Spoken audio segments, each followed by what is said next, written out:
I should make it really clear something. I'm here because I volunteer with several other groups in the community that work with the homeless population, including the Bubbles program, the 60 Longer program. I've helped with ASO and some of the efforts that they've been doing in the Action as well, and Friends of the Street Family. So I do all those things in my volunteer capacity, not as in my job.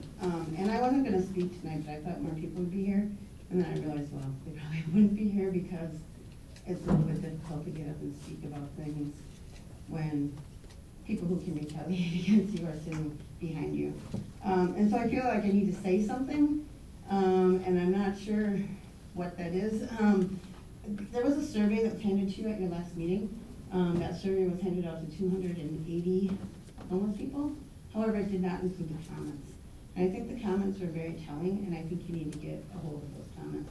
Those comments say a lot of the things that the people who are not here tonight would say, but they probably feel more comfortable writing them down in a survey than actually saying them in front of a group of people or the people who they, like Freddie Pickett, would be afraid of being retaliated against. I do think I'll try to be constructive. I think there's some really good things that could happen if to the system and if we wanted to. I know that recently I posted something about somebody who had gotten banned on Facebook, and I have been chastised for not getting all my facts straight. But of course, me as a person who isn't connected to any agency can't check in with Porchlight to find out what happened because I don't have a release of information. And so a lot of times we only know the stories that we hear from the people on the street, and of course they differ from the stories that you hear from staff. Staff's not wrong 100% of the time, the people on the street aren't wrong 100% of the time. Somewhere in between there, something is going on, and people aren't agreeing on what those stories are, and I've heard witnesses that have seen the same incidents and have told me what they saw, and it might not be the same as the staff, and it might not be the same as the person who got banned. So someplace in there is some sort of, everybody's telling a little bit of the truth, if not 100% of the truth. And so I really do think that we need some sort of a third-party complaint system to sort through those types of issues. I also think that it would be extremely helpful if the policies were posted on the websites so that the advocates and others who are working with people who have been banned or otherwise gotten into trouble with the shelters would have some sort of an opportunity to see what the rules are in writing. I think that if you get banned, you should be able to get some sort of a written explanation as to why you got banned, and there should be some sort of process that's, that you get something that says here's the process if you want to appeal it, so that people have that information in front of them. I think a lot of people give up and say, well, I can't fight anything because it's not going to matter because Porchlight just makes the decision, or the Salvation Army just makes the decision, and so they feel like they can't even appeal it anyways, and so they don't bother trying to do so. So my last thought is just that what happens to those who are banned from the shelter? I mean, like, seriously, the list continues to grow. If you're permanently banned, that list continues to grow and grow and grow, and people don't go away. People still need a place to sleep at night. It's still freezing outside in wintertime. If you're banned, what are you supposed to do?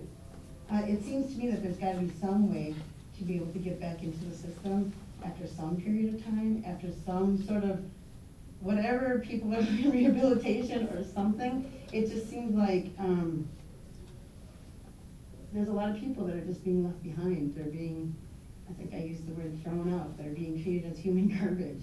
And they're still human beings who may have made one mistake, and now their sentence is to freeze to death at night, unless something else happens. And I think that there needs to be some sort of an alternative that's provided for people who are in that type of situation.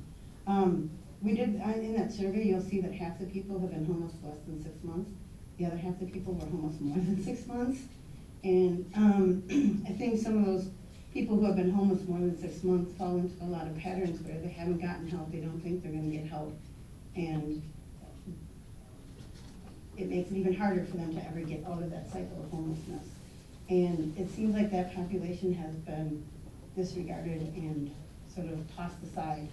And I think that in our community, if we really want to solve this, we need to look at that population in a whole new different kind of way. That's my comment. I really think you need to get those written comments from the survey, though, because they're very telling.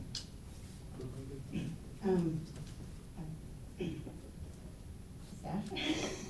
I mean, you should have gotten it through the Homeless Services Consortium, maybe you could. No, I mean, I must have, I know I have a copy of it. I probably got a copy. It's just that the whole committee should get it and maybe Yes. see them and have a discussion about it, because it's, you know, it's the type of things that you would expect to see. Transportation is hard, services don't all in the same place. There's a lot of that stuff that's in there that you're probably not hearing tonight that make it difficult, but there's also a lot of comments in there about other things as well. Thanks for being here this evening. Just a quick question. I know you had a fundraiser for the Fordham Avenue building that didn't work out, and I'm wondering, where is that project? I mean, I know that specific building, but how much money have you raised? What are you doing? Well, It's hard to keep track of that everything, fundraiser raised about $15,000 with sponsorships and people buying pie. And then we have a $31,000 donation. So we have about $46,000. So what are your plans? The building was supposed to close last Friday, and we thought we had a second chance at the building. I don't know what happened right now. We got a little distracted by something else. After some injunctions and stuff are filed, we will go back and probably be talking about that building again to see once it's still going to be available to us. We've looked at several other buildings, and we haven't found anything that's suitable at the moment. And it's, you know, as you know, extremely difficult to cite something. So that building was a really good deal for us, the amount of space that it gave us for what we were paying. Yeah. It's hard to find anything that's comparable at this point.